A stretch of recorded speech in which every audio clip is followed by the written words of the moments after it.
Hello students, welcome to you all in my channel Subhash sir. Basically आप देख रहे हैं आपका अपना favourite channel Subhash sir. I hope कि आप लोगों की तैयारी बहुत अच्छी चल रही होगी। एग्जाम डेट भी आपका आ गया है, 10 फरवरी से आपका एग्जाम्स होने वाले हैं।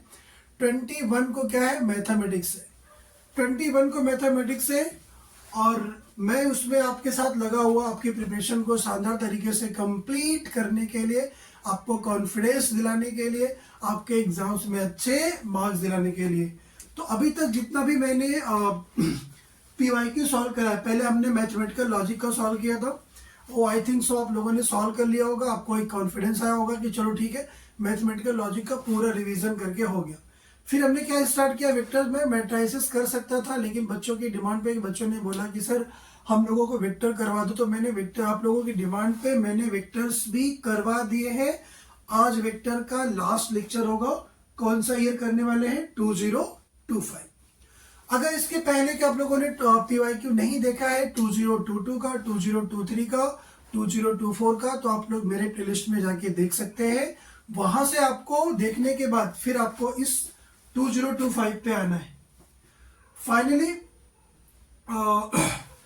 आज लास्ट लेक्चर करने वाले हैं और इसमें सबसे पहले हम लोग क्या देखने वाले हैं, क्वेश्चन नंबर 1 का एमसीक्यू। तो चलिए लेक्चर को स्टार्ट करते हैं। मैं सुभाष सर आपको अपने चैनल सुभाष सर में वेलकम करता हूं। तो आइए लेक्चर को स्टार्ट करते हैं। आपके एग्जाम्स में क्वेश्चंस यहीं से आने वाले हैं, तो इस कॉन्फिडेंस के साथ आप क्वेश्चन को सॉल्व करो, सारे क्वेश्चंस को देखो अच्छे से। चलिए क्वेश्चन नंबर 1 पे आते हैं। क्वेश्चन नंबर 1 क्या बोल रहा है, मैग्नीट्यूड ए की वैल्यू क्या दिया हुआ है, 5। मैग्नीट्यूड बी कितना दिया हुआ है, 13। ए क्रॉस बी का मैग्नीट्यूड कितना दिया हुआ है, 25। क्या पूछ रहा है आपको, ए डॉट बी का मैग्नीट्यूड। इसको करने के दो मेथड है। मैं पहला वाला मेथड बता रहा हूं, दूसरे का फॉर्मूला लिख दूंगा, आप चाहिए तो सॉल्व कर लेना। चलो सॉल्व करते हैं। 2 मार्क्स के लिए है।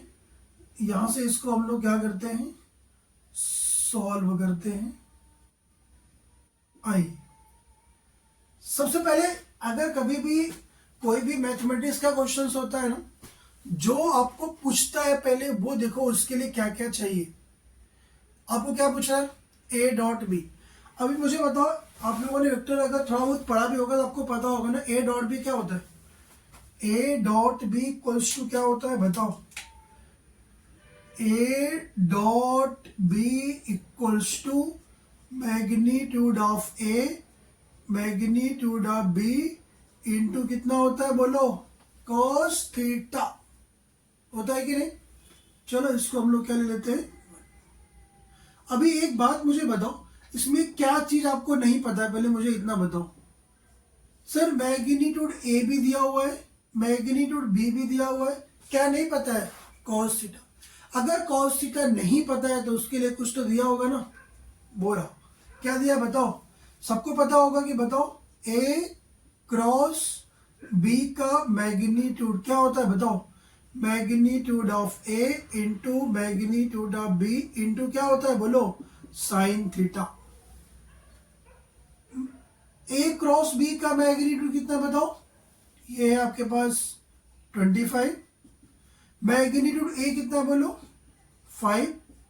बी कितना बोलो, 13 इंटू कितना होगा बोलो, साइन थीटा। बढ़िया, 5 फाइव कितना हो गया, 25। ये कभी भी यहाँ आके डिवाइड होता है। 5 फाइव कितना हो गया, 25। 13 आएगा नीचे, यहाँ क्या मिला बताओ, साइन थीटा। सर बढ़िया, समझ में आ गया। साइन थीटा की वैल्यू आ गई तो किसकी वैल्यू आ जाएगी, कॉस थीटा की। सबको पता होगा फॉर्मूला क्या, फॉर्मूला बताओ, sine square theta plus cos square theta कितना 1। साइन थीटा की वैल्यू कितनी है, 5/13। यहाँ पे क्या हो जाएगा बोलो, 5/13 का whole square plus cos square theta equal to कितना 1। फाइनली यहां से क्या आ गया बोलो, कॉस स्क्वायर थीटा कितना 1 माइनस 25 बाई कितना होगा 169। अब यहां से आपको फाइनली क्या निकलेगा बताओ, कॉस थीटा की वैल्यू। तो पहले यहां से क्या मिला, कॉस स्क्वायर थीटा 169। 69 का मल्टीप्लाई 1 में होगा तो कितना आएगा 169। कितना माइनस होगा 25, कितना बचेगा बताओ, 144 डिवाइड में कितना आ जाएगा 169। यहां से अगर मैं cos थीटा की वैल्यू फाइंड करूंगा तो क्या आएगा बोलो रूट में 144 बाई 169। फाइनली यहां से हमने क्या निकाल लिया cos थीटा। 144 क्या होता है 12, 169 क्या होता है 13। बात समझ आ गई। इक्वेशन नंबर 1 पुट कर दो ना। क्या चाहिए था बोलो, आपको चाहिए था a डॉट बी का मैग्नीट्यूड। यहाँ पे cos थीटा की दो वैल्यू आएगी प्लस और माइनस, हमने प्लस किया क्योंकि यहाँ पे क्या पूछा है मैग्नीट्यूड पूछा है। क्या हो जाएगा बताओ, मैग्नीट्यूड ऑफ ए तो पहले से दिया हुआ कितना 5 इंटू बी कितना दिया हुआ बोलो 13, और cos थीटा की वैल्यू क्या है 12 बाई कितना 13, 13 से 13 क्या 5 इंटू 12 कितना होता है बोलो a डॉट बी कितना आ गया 60। कितना आ गया बताओ 60। ऑप्शन नंबर कौन सा है बताओ, ऑप्शन नंबर है आपका डी। बात समझ में आ गई। पहले बताओ, एक इसका और मेथड है जो एक फार्मूला होता है, मैं यहाँ पे लिख देता हूँ आपको एक डब्बे में बंद करके, ताकि आपको अगर उस फार्मूले से भी करना रहेगा तो आप कर सकते हो। ये फार्मूला होता है a क्रॉस b का होल स्क्वायर प्लस ये होता है a डॉट b का whole square equals to magnitude a का square into magnitude of b का स्क्वायर। अब यहां भी वैल्यू रख के फटाक से आंसर फाइंड कर सकते हो, क्योंकि ये एमसीक्यू है, इतना आपको करने का जरूरत नहीं है। फिर भी मैंने आपको दोनों मेथड बता दिया। यहाँ वैल्यू पुट करोगे a cross B a dot B और मैग्नीट्यूड a का स्क्वायर और b का स्क्वायर पुटअप करोगे, आपको क्या आ जाएगा a डॉट बी की वैल्यू। आई थिंक सो आपको क्लियर हो गया रहेगा। ठीक है, चलते हैं हम लोग अगले क्वेश्चन पे, नंबर 2 पे। क्वेश्चन नंबर 2 क्या पूछ रहा है जरा बताओ। क्वेश्चन नंबर 2 बोला है write the unit vector in the opposite direction to u equals to 8i plus 3j minus k। Unit vector क्या होता है जरा मुझे बताओ, यूनिट वेक्टर कैसे फाइंड करते हैं। यूनिट वेक्टर का जो फॉर्मूला होता है वो क्या होता है, यूनिट वेक्टर किससे रिप्रेजेंट करते हैं बताओ, कैप से, ए कैप इक्वल्स टू क्या हो जाएगा वो वेक्टर डिवाइड बाय उसी का क्या मैग्नीट्यूड। वो वेक्टर को उसी के मैग्नीट्यूड से क्या करते हैं डिवाइड करते हैं। क्या आता है बोलो यूनिट वेक्टर। अब मुझे बताओ आपको क्या दिया हुआ है, यू वेक्टर दिया हुआ है, तो पहले क्या फाइंड कर लो उसका मैग्नीट्यूड। तो यहां हम लोग बोल सकते हैं मैग्नीट्यूड ऑफ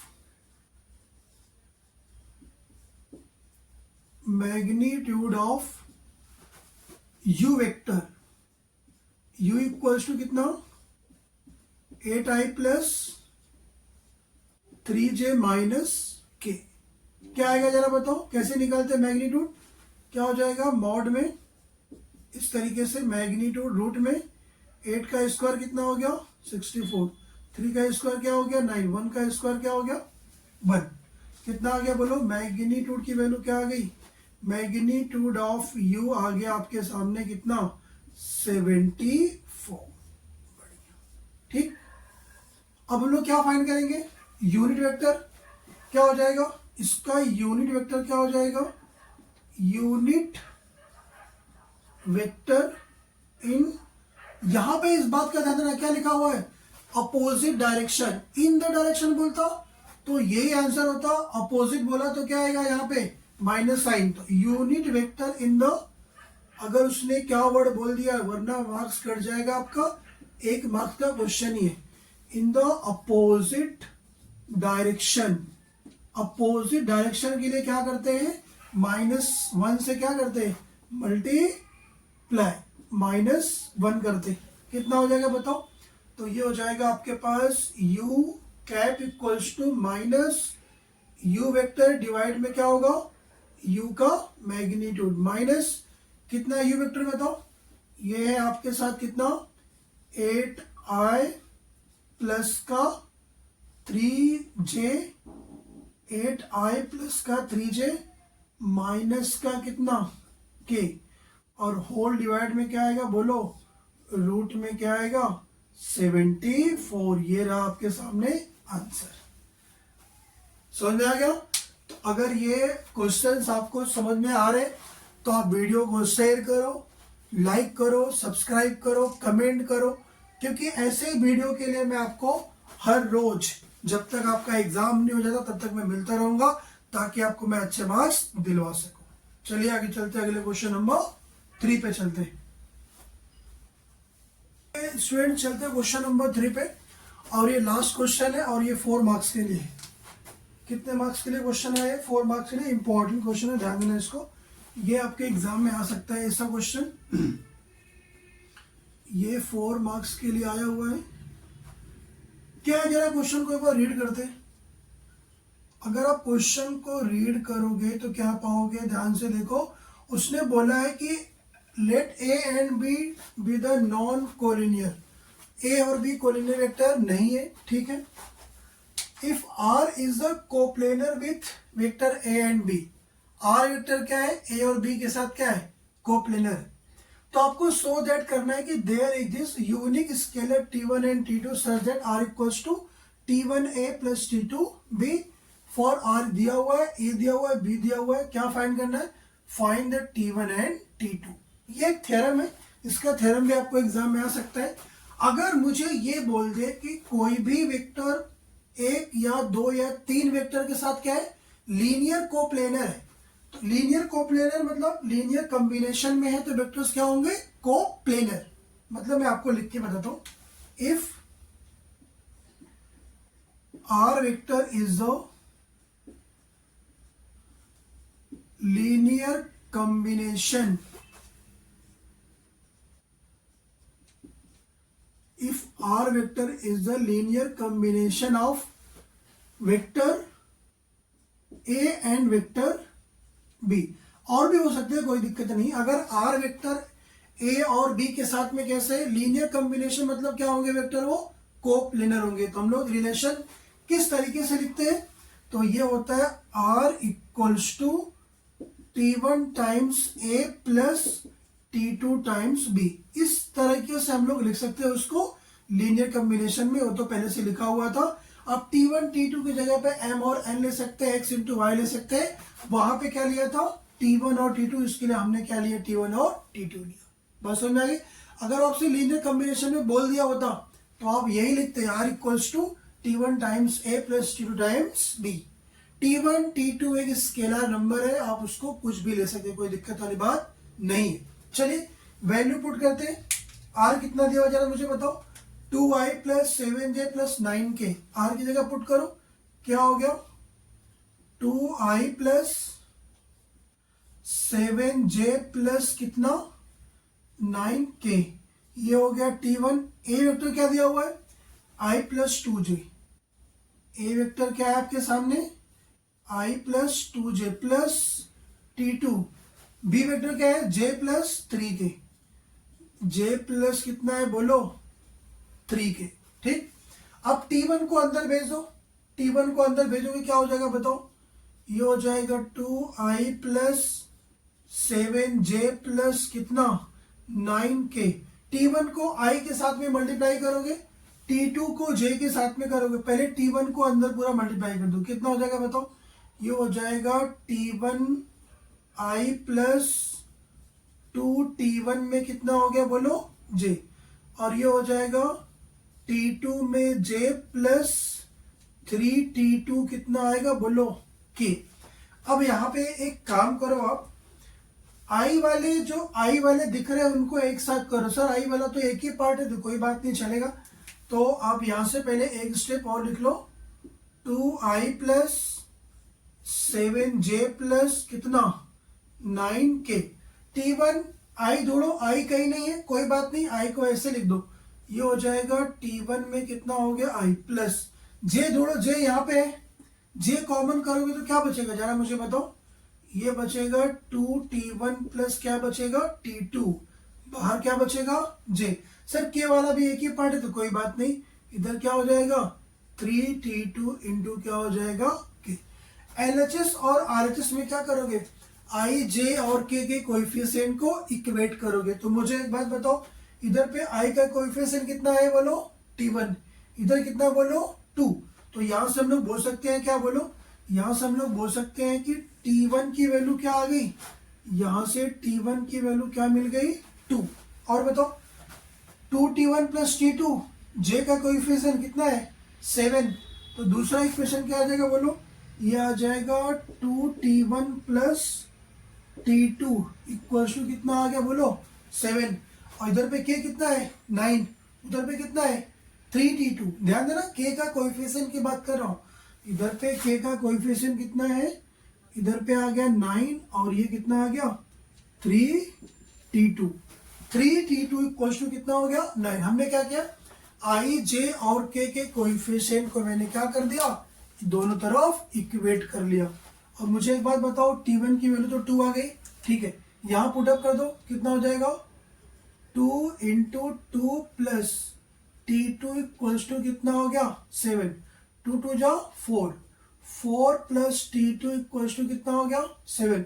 यहाँ से फाइनली T2 की वैल्यू क्या आ गई 7 माइनस 4, T2 की वैल्यू क्या आ गई 3।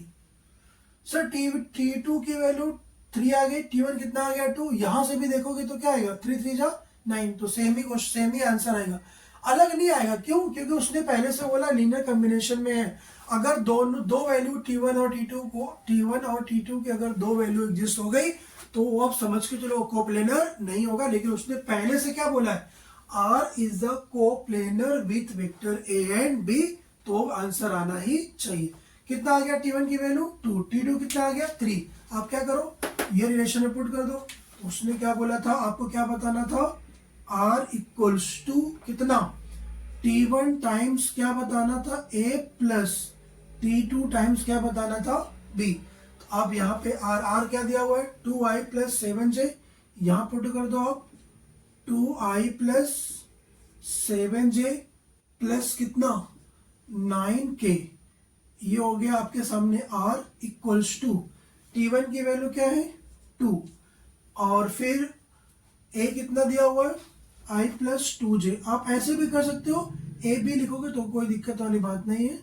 ये हो गया प्लस T2 की वैल्यू क्या है 3, B कितना है J प्लस कितना 3k। तो ये रिलेशन आपको लिखना था, ये रहा आपका फाइनल आंसर। ये क्वेश्चंस आपको एग्जाम में कितने मार्क्स के लिए आया था 4 मार्क्स के लिए।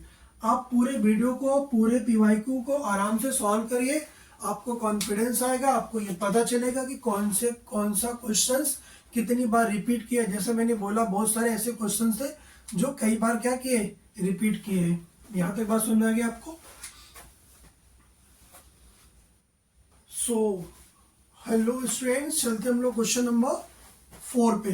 क्वेश्चन नंबर 4 क्या बोला, a line makes angle of measures of 45 degree and 60 degree with the direction of y and z axis respectively. Find the angle made by the line with the positive direction of x axis.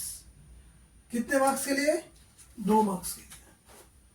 ये question कितने marks के लिए है 2 marks के लिए। Sir ये question कुछ देखा देखा सा लग रहा है। अगर आपने मेरा पिछला वीडियो नहीं देखा होगा तो उस वीडियो को जाके देखोगे 2024 वाले क्वेश्चन में पीवाईक्यू में यही क्वेश्चंस वापस से रिपीट हुआ है। सबको क्या लगता है कि क्वेश्चन रिपीट नहीं होते ना सर, वो पीवाईक्यू करवा रहे थे, कौन सा क्वेश्चन रिपीट होते हैं। देखो आपके सामने यही क्वेश्चंस कल मैंने कराया था, जिसमें ऑप्शन MCQ में 2 मार्क्स के लिए आया था, इधर पे आपका नॉर्मल सॉल्व करने के लिए आ गया 2 मार्क्स के लिए। तो क्या इस क्वेश्चंस को करना चाहोगे? तो अगर इस क्वेश्चंस को करना होगा तो आपको 2024 के सारे क्वेश्चंस को देखने पड़ेंगे। बात समझ में आ गई? फिर भी मैं आपको बताऊंगा कौन सा क्या लगने वाला फॉर्मूला। इफ हम लोग यहाँ पे देख सकते हैं, if alpha beta and gamma are the direction angle with the positive direction of X axis. तो क्या होता है ये रिलेशन बताओ।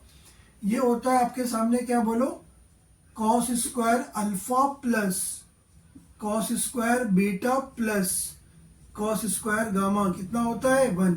यहां से आपको क्या क्या गिवन है बताओ, बीटा और गामा की वैल्यू आपको गिवन है। बीटा कितना दिया है बताओ बीटा की वैल्यू आपको दिया है 45 डिग्री, गामा कितना दिया हुआ बोलो 60 डिग्री। क्या फाइंड करना है बोलो अल्फा। सर वही क्वेश्चन है बट वहां पे एक्स दिया था आपको, मतलब अल्फा दिया था, बीटा दिया था, क्या पूछा था गामा, और वही सेम एंगल देके आपको बीटा गामा देंगे, क्या पूछेगा अल्फा, आंसर सेम आएगा। तो मैं चाहूंगा इसको आप खुद से ट्राई करोगे, खुद से सॉल्व करोगे। यहाँ पे हम लोग फाइनली खत्म करते हैं क्या, पी वाई क्यू किसका, वेक्टर्स का 2025 4 इयर्स के पी वाई क्यू मैंने पूरी अच्छी तरीके सॉल्व करके दे दिए हैं।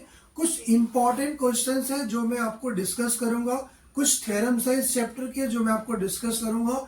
इसके बाद पहला ये खत्म हो गया, उसके बाद मैं आपको एक और वीडियो लाऊंगा जहां पे इसके कुछ इंपॉर्टेंट और जो कुछ छोटे सम वो सब करने वाले। तो लेक्चर आपको कैसा लगा, अगर आपको लेक्चर अच्छा लगा, लेक्चर समझ में आया, सारे क्वेश्चन अच्छी तरीके से क्लियर हो गए, तो आप वीडियो को लाइक करो, शेयर करो और सब्सक्राइब करो। और ऐसी वीडियो के लिए मैं आपको आपके एग्जाम तक मिलता रहूंगा जब तक आपका एग्जाम न हो जाए। मिलते हैं अगले लेक्चर में लाइन एंड प्लेन के साथ, तब तक